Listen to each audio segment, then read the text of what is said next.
Your inner light isn't gone. It just got dim somewhere along the way.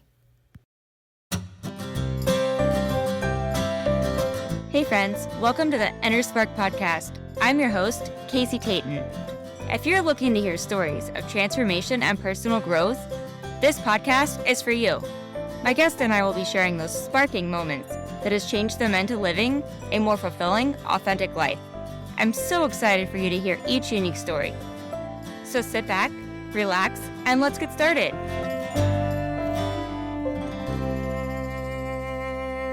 Hey friends, welcome back to the Inner Spark Podcast.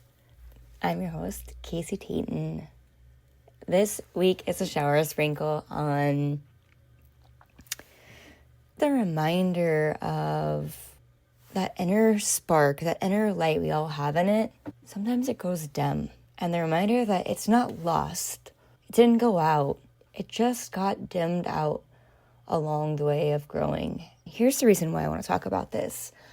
I was looking at some pictures of me, and some pictures came up of me when I was little.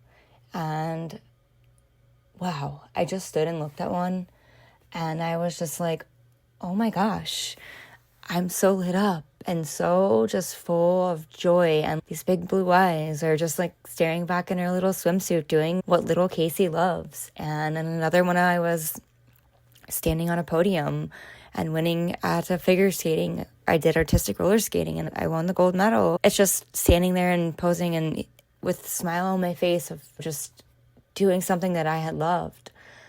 And I've been reflecting back on those things and things that just really connecting with where did I lose myself? Where did I lose the fun? And if you listen to my last episode, I talked about my fun meter and where's it at? And really, how can I reconnect to joy and noticing like what drains me? So I was really just tapping into what do I truly stand for? And what do I really lovingly stand against? And I noticed a couple things. The things that I really stand up against got me fired up. And I was like, woo, I have some really strong feelings. Can I say these in a lovingly way? And to be honest, I had to settle my nervous system down so I could share what I lovingly stand against. And remember that we all have different opinions and different things, and what I stand against isn't what you stand against, and that's okay. I also got to look at the things I love and what makes me me, and to bring that light back in and relight that light up. And I think it's just all the work I do combined, and I had never really put this together. I was like, I do parties for kids in the hospital, and I love to speak, and I'm coaching some ladies in podcasting. But what do all these things I do have in common? And really, it's finding that inner light and knowing that it's not burnt out and it's not gone.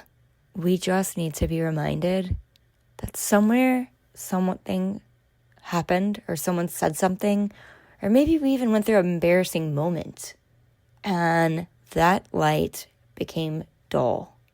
And it was funny because I had a conversation with my niece about being embarrassed.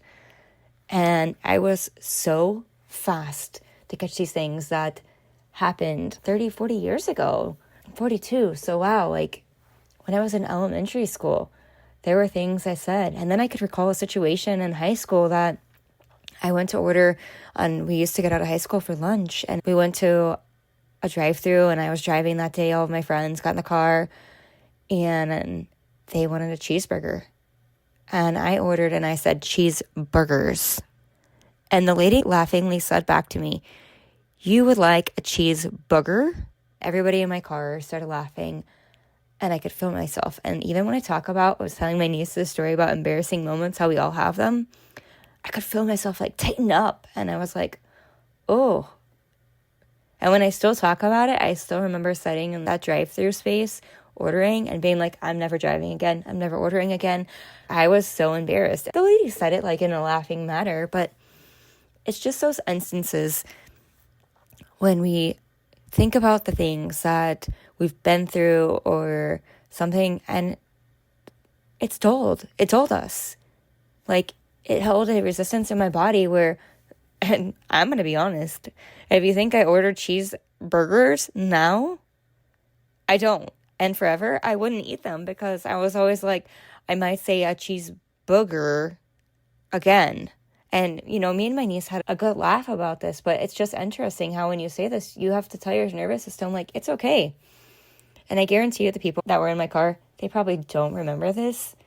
But it's just interesting, the words that we say and the events that happen over our life can somewhere dim our inner light. When we can come back to those pieces and be like, okay, Casey, cheeseburger, however you want to say it, it is kind of funny. And I probably would have laughed if someone else would have said it, not unconsciously thinking that, man, this is going to stick with her forever. So it's just interesting, the words we speak to ourselves and the things our body remembers. I also remember the story when I was in elementary school. We used to read the school menu. And I remember it was such a big deal, like, oh, you could leave class and go read the menu over the intercom for the whole school. And it was such an exciting moment. I even remember practicing because I didn't want to mess it up. And I remember refried beans were on the menu. It was like taco day. And somehow I said refried beans. And I could feel the embarrassment and my face turned just that beet red. When I get embarrassed, I just get beet red instantly. And I could feel it. And I didn't want to go back to my classroom because I knew the kids were going to laugh. And they did. And I remember the tears rolling down my face. And I was like, I'm not speaking out loud again. And that was something that happened in elementary school. And then to think that I'm 42 and I remember that so clearly. And I remember an event when I was in high school where I said the wrong word and people laughed at me. You think over time, it starts to dim our voice. And it, honestly, as I say this, my voice is like changing because it's like I still clearly remember it so well and the feelings that came along with it. Telling my niece, she laughed about it and she thought it was funny. And like, we now when we go to order lunch and she's like, in case you're going to order a cheeseburger. And now I can laugh about it. But it's just the things that we hold in our body and you think, wow, I have this many years of things that I've been through. And if I'm still holding on to them, what is it holding me back from?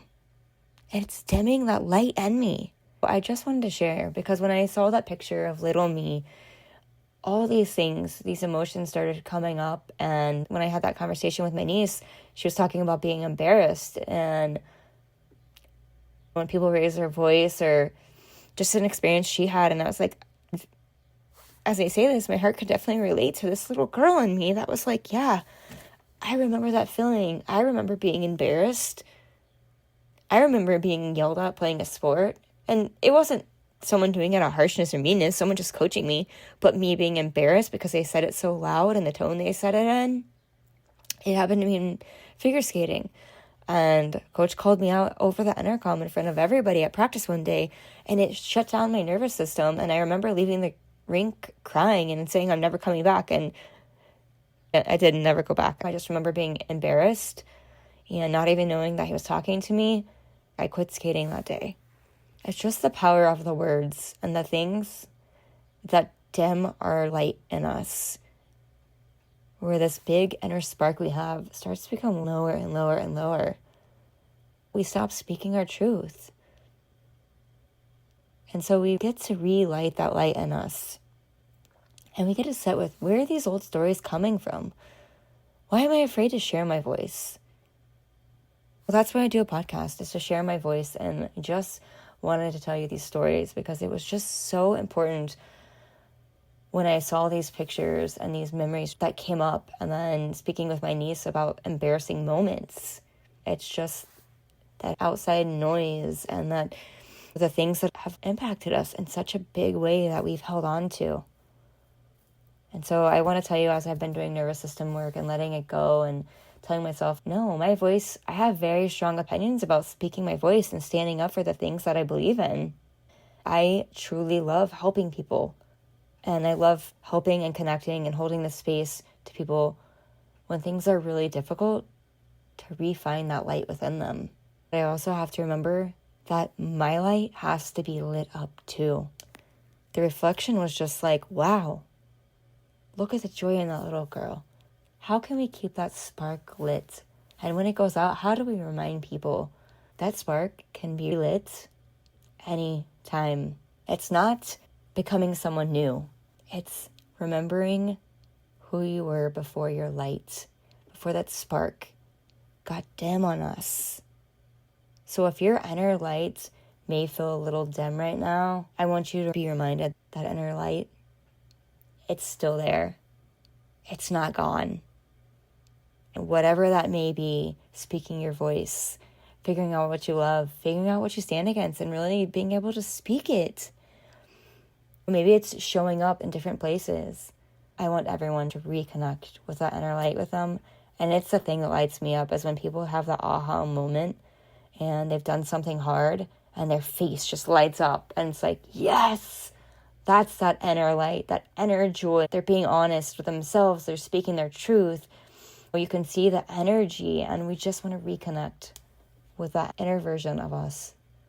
Yeah, I just want to send you all so much love and tell you that it happens to all of us. That inner light, it isn't gone. We just need to relight that inner spark. Thank you for tuning in to another episode. I hope today's story inspired you to embrace your own journey of growth and change. Remember, transformation isn't always easy, but it's always worth it. If you enjoyed this episode, be sure to subscribe, share it with a friend, and leave a review. If you found something that sparked you in this episode and may spark a friend, I encourage you to go share it with them. If you have your own story you would like to share, I would love to hear it, so please reach out to me. Until next time, friends, go have some fun and let those sparks fly.